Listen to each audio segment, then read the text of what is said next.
Расчувствовался Евгений Борисович, хочет несколько ответных слов сказать. Я очень мало выступал. Я 30 лет был депутатом, но здесь мало очень выступал. Я в комиссиях работал. Вот сегодня я хотел бы пару слов сказать. Во-первых, огромное спасибо за внимание, за поддержку Рустему Нургалиевичу, Ментимиру Шариповичу, Фарид Хаиловичу за все те годы, которые я здесь, которые я занимал определенные должности. Я сам с Украины.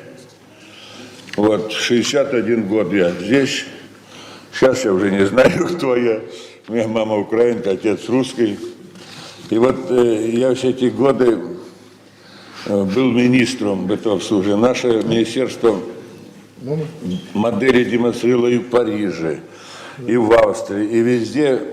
Благодаря поддержке руководства республики мы создали лучшую систему. Тогда миллионы одежды шили, трикотажа, там что такое, все у нас было. Мы все учились. Но я вам скажу, в чем секрет был успеха в те годы. Мы давали по 20-30% рост в год. Сейчас я смотрю, вот 0,5%, 1%, уже все, остальное все пошло вверх вроде. Какой вверх? Успех был в чем? За 23 года, когда я был руководителем, замминистра и министром этого обслуживания, нас проверяло только две существенные проверки. Партконтроль ЦК КПСС, Пельша, по-моему, возглавляла, и Народный контроль СССР. Никаких проверок я вот не знал существенных, вот которые сейчас там пожарники идут, берут, те идут. Мы могли работать, руки были развязаны, вы понимаете? Вперед, не было этих штатов раздутых, проверяющих. Но дальше началась перестройка, 85-й и так далее, пошло развал, болтовня и все проще. Тогда был такой анекдот, ну хорошо, перестройка и гласность, а что дальше будет? Ну, говорит, дальше что? Гласные исчезнут, согласные останутся. После этого. Вот остались, согласны. Мы идем вперед.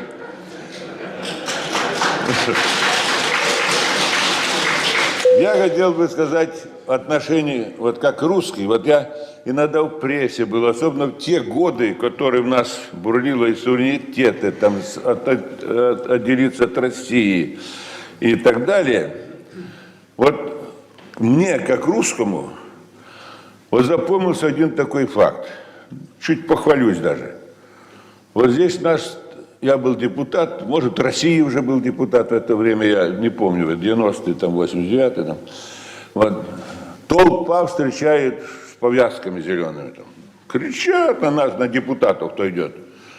Я прохожу, я же русский, вообще мне надо тут...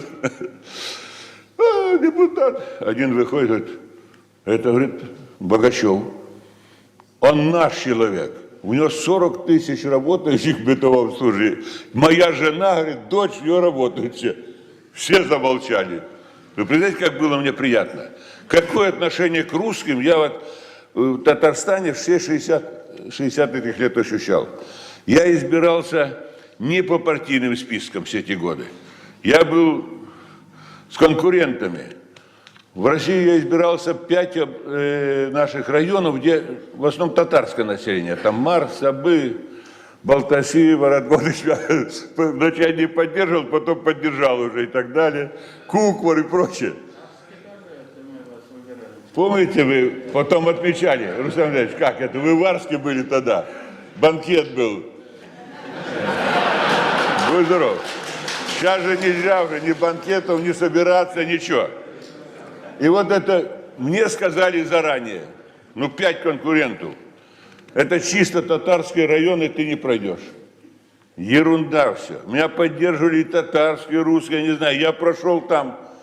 Это все я хочу сказать тем недоброжелателям, которые нет еще когда-то вставляют какие-то шпильки, то, что в нас там что-то, чего-то. У нас, может быть, не столько много русских руководства, но я когда-то моему другу говорил, смотри, я представитель Национального банка Татарстана. Национальный банк, надо же место поставить. Но мне доверили, русскому. ты, говорю, ну, у меня друг Барадов председатель суда был, ты же русский председатель Верховного суда. Мы можем обижаться на республику? Нет, я пришел сюда с Украины далеко, у меня никого родственников нет. Ну, сейчас-то уже есть жена татарка у меня, ну, все. Никого. Но здесь был всегда простор любой национальности, кто хочет работать, и работать нормально. И сейчас ведь такие годы мы с вами прожили те, когда ни зарплаты, ни пенсии, ни другие области по 3, по 4, по полгода задерживали. Во главе вас, я вашу команду водил, мы находили эти деньги. Я не вылазил с самолета, Россию такие наладил с ним отношения, что наличку везли, и у нас не было этих задержек зарплаты. Вы помните? Вовремя было все. Даже в эти годы тяжелейшие. Меня Казахстан, вот мы как-то, он был здесь, это Назарбаев, мы в аэропорту ее провожали, Лихачев, он говорит, Евгений, ну я председатель банка национального, Евгений, помоги мне, у меня банки дохлые, говорит, дай денег немного, но это же другая республика. Я говорю, ладно, мы обсудим это дело. Вот так. Какая республика, какое сельское хозяйство у нас? Бессменный Марат Готович. Я зачитывался его докладами, он такие дает доклады, это поэты так не сочиняют. Все у нас вверх. Все. Нет. Я сейчас руковожу клубом баскетбольным. Приезжают иностранцы, но я им рассказываю потенциал Татарстана. У нас и оборонка там есть, у нас Танека, нефть, химия и так далее. У нас сельское хозяйство, мы очень часто обгоняем и Краснодар, и Ростов, и по многим показателям, говорю. Благодаря тому, что здесь сельское хозяйство не может жить, окупать само себя. Только поддержка руководства, только бюджетная поддержка, только внимание и такие кадры, как вот Марат Готович. Спасибо вам за наше сотрудничество. Мы с вами сотрудничаем в трудные времена, кредиты, там это, другое. А какой у нас майский комбинат прекрасный. До сих пор. Я поддерживаю их даже, до сих пор. Спасибо, Евгений Вот. Борисович. Нет, прекрасный. У нас... Я хвалю овощи, то узбекские, там это, азербайджанские там и так далее. Наши, я считаю, никакой не трату, самые лучшие. Вот я скажу, что создано много, и все перечислено было в докладе. Я участие в этом принимал свое, в меру сил старался всегда быть в вашей команде. Сейчас, Рустам Нуриевич, мы создали с вами, с Митимир Шевчем, сильнейшую банковскую систему, которая сейчас, ну ладно, не буду я критиковать, некорректно мне. Хотя значок у меня здесь, вот здесь один значок. Команда баскетбол. Да, у меня значок есть отличник Банка России, самая высокая награда.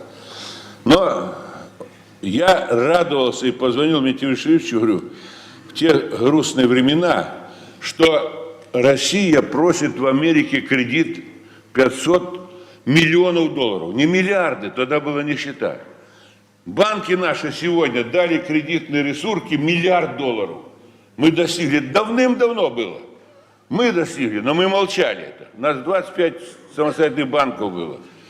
Молчали, чтобы никто не просил нас. Я не буду говорить, я скажу одно. Есть такая, притча, анекдот, притча, например. Может быть, вы знаете, какая разница между украинцем и хохлом? Вот. Хохол, украинцев назвать хохлами. Где лучше, украинский. О!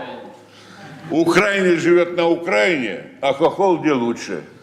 Вот я хохол, спасибо вам огромное за мою поддержку меня. Спасибо. Спасибо за награду. Спасибо Я большое. не ожидал. Очень приятно. Спасибо.